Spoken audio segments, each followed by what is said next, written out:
में कहीं भी चोरी किए गए आईफोन्स को किस देश में और क्यों बेचा जाता है?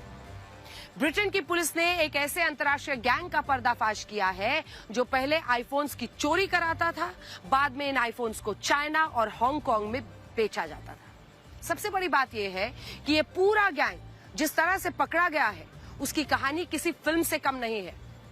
इस कहानी के केंद्र में एक ऐसी महिला है जिसका लंदन में आईफोन चोरी हुआ, और जब इस महिला ने फाइंड माई ऐप से अपने फोन को ट्रैक करना शुरू किया तो इस ऐप ने दिखाया कि उनका फोन तो लंदन से निकलकर हांगकांग की ओर बढ़ रहा है, और इसी ट्रैकिंग ने ब्रिटेन की पुलिस को इस अंतर्राष्ट्रीय गैंग तक पहुंचा दिया। सबसे पहले पुलिस को पिछले साल दिसंबर में लंदन के एक गोदाम में 1000 आईफोन्स बरामद किए, जिन्हें एल्यूमिनियम फॉइल में बंद करके रखा गया था ताकि इन्हें ट्रैक न किया जाए। लेकिन पुलिस पहले इन आईफोन्स तक पहुंची और अब 300 पुलिसकर्मियों की एक विशेष टीम ने 28 जगहों पर छापे मारकर दुनिया के सबसे बड़े अंतर्राष्ट्रीय गैंग का पर्दाफाश कर दिया। अब पहले इन तस्वीरों को देखिए। इस घटना में चीन को लेकर जो खुलासा हुआ है वो काफी हैरान करने वाला है। ब्रिटेन की जांच एजेंसियों के मुताबिक ये गैंग 3 स्तर पर काम करता था।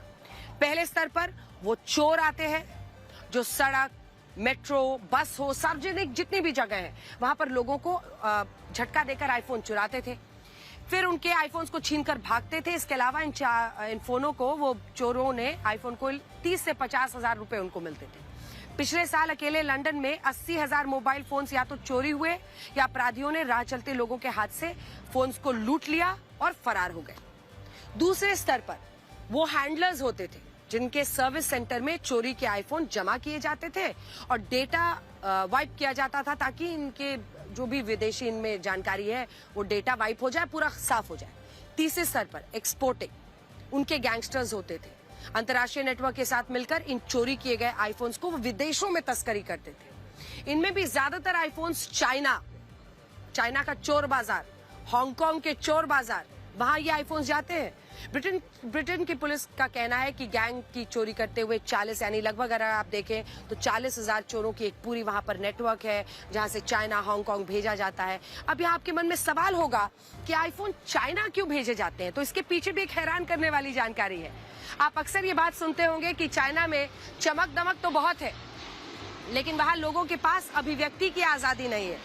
चाइना में फेसबुक, यूट्यूब, इंस्टाग्राम और व्हाट्सएप जैसे social media platform, messaging apps है ही नहीं, जिसके कारण वहां विदेशों के आईफोन्स की बहुत मांग है और लोग इंटरनेट सेंसरशिप से बचने के लिए विदेशों के चोरी वाले आईफोन्स अपने देश में लाखों रुपयों में खरीद लेते हैं।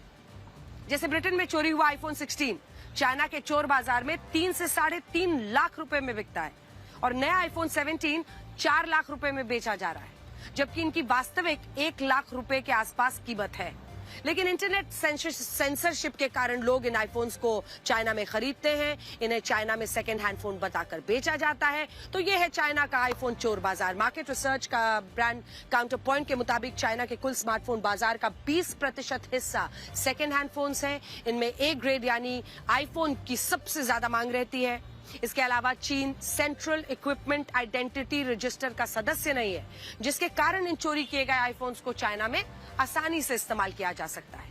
इसे CEIR भी कहते हैं, जो एक वैश्विक डेटाबेस है और इसी के जरिए चोरी के फोन्स को ब्लॉक किया जाता है। ब्रिटेन, अमेरिका हो, ऑस्ट्रेलिया, न्यूजीलैंड, भारत में भी है, यूरोपीय देश वो सदस्य है, लेकिन चाइना नहीं है।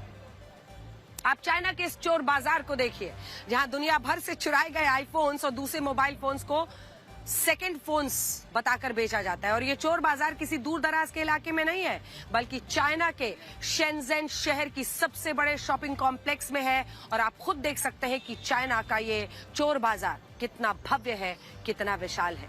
लेकिन सबसे हैरान करने वाली बात तो ये है कि आपके हाथ में जो आईफोन है या आपका चोरी हुआ, आप भी डर गए होंगे। अगली बार आपका आईफोन चोरी हो जाए तो समझिए कि वो हांगकांग के रास्ते चाइना के चोर बाजार में जाकर बिक रहा होगा।